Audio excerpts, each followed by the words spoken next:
Herkese merhaba, Acemi Kuzu kanalına hoş geldiniz. Bir hokus pokusla sizinle beraber bir sırt çantası yapacağız. Bunun için 35 santime 45 santim iki parçaya ihtiyacımız var. Oldukça basit, yapımı kolay, pratik bir sırt çantası. İsterseniz daha büyük çalışıp kendiniz kullanın, isterseniz bu boyutlarda çocuğunuz için de çalışabilirsiniz.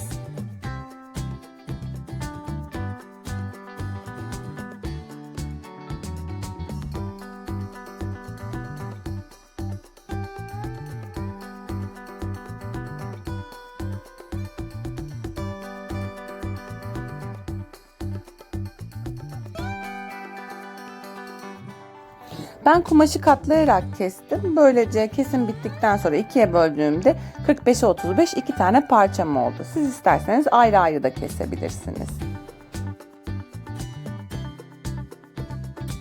Parçalarımı üst üste koyuyorum ve bir işaretleme yapacağım.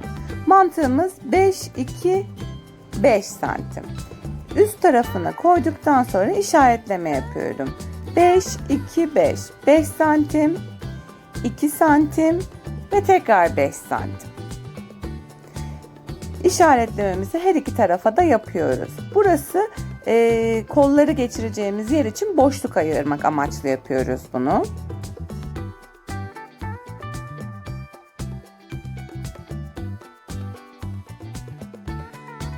Beş santimlik kısmı dikeceğiz. 2 santimlik boşluk bırakıp bir 5 santim daha dikeceğiz. Şimdi gösteriyorum. 5 santim çizgisine gelene kadar diktim. 2 santimlik kısmı boş bıraktım ve tekrar 5 santim diktim.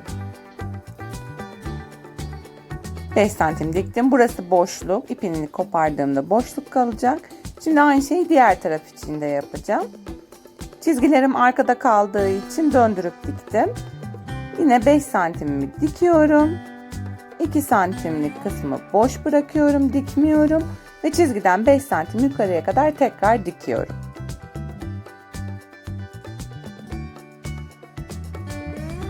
Şimdi ütüyle kıvırma işlemimizi yapıyoruz. Şöyle ki bıraktığımız o 2 santimlik boşluklar bizim ipimizi, kollarımızı geçireceğimiz yerler. Onun için ikiye katlayarak ütülüyorum ki yerleri belli olsun. Bakın bu boşluklar en uçta kaldılar. Amacımız bu. Kıvırarak, iki kere kıvırarak ütülediğimde de bu görüntüye ulaşıyorum. Doğru yerlerde olduğunu kontrol ettikten sonra bir dikişle birleştireceğiz ve askılarımızı takacağız. Şimdi bu askıları benim böyle bir ipim vardı. Bu hani bellere takılan iplerden. Rahat da oluyor, acıtmıyor da kolu. Ben 1,10 santim esnediği için 1 metre 10 santim kullandım. Ama siz biye ya da kendi kumaşından da yapabilirsiniz. Biye ya da kendi kumaşından yapacaksanız da 1,5 metre olursa daha iyi olur. Şimdi uçlarını birleştiriyorum. Demin ütüyle belirlediğim yerleri dikerek kapatıyorum.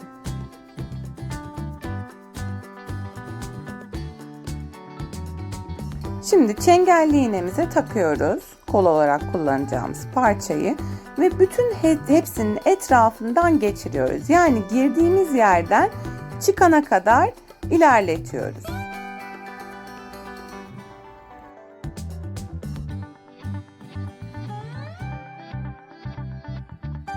Bakın bu şekilde girdiğim yerden çıktım. Birinci ipim ve birinci kolum bitti. Şimdi ikinci ipimi aldım ve bu deminki soktuğum yerden değil, karşı taraftaki boşluk bıraktığım yerden giriyorum. Yine bütün etrafı dolanıyorum ve aynı yerden tekrar çıkıyorum.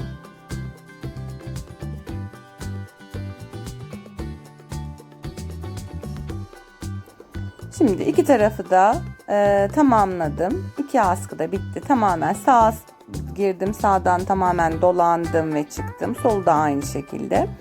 Şimdi tersini çeviriyorum. Çünkü zaten altını dikmemiştik. Sadece 5 santimlik bir dikiş yapmıştık. Şimdi kolları monte edeceğim. Nasıl yapacağım bunu? Tersini çevirdikten sonra aşağıdan yaklaşık 3 santim boşluk bırakarak kolların uçlarını yerleştiriyorum. Hafif de dışarı çıkarıyorum ki kaçmasın. Bakın bu şekilde koyuyorum. 3 santim kadar bir mesafe bırakıyorum. Sonra diğer parçayı da üstüne koyuyorum. İyice de çıkartıyorum ki kaçmasın, kopmasın ve iğneyle sabitliyorum. Sonra bunu dikeceğiz zaten.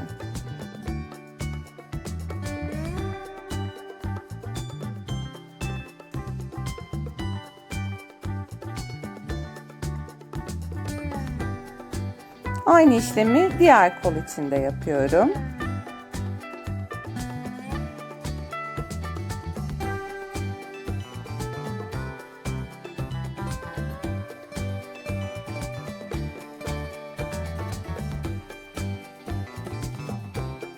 Şimdi kenarını, altını ve diğer kenarı da birleştiriyorum.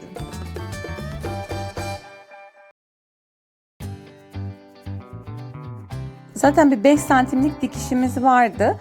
Onun bittiği yerden başlayarak dikmeye başlıyorum.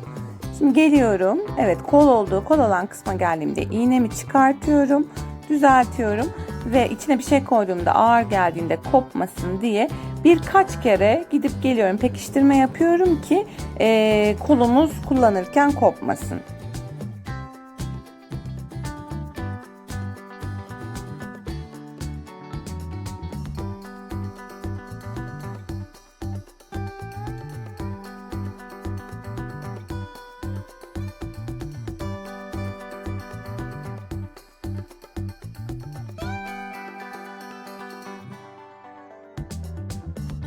Şimdi tersini çeviriyoruz ve işte karşınızda sırt çantamız.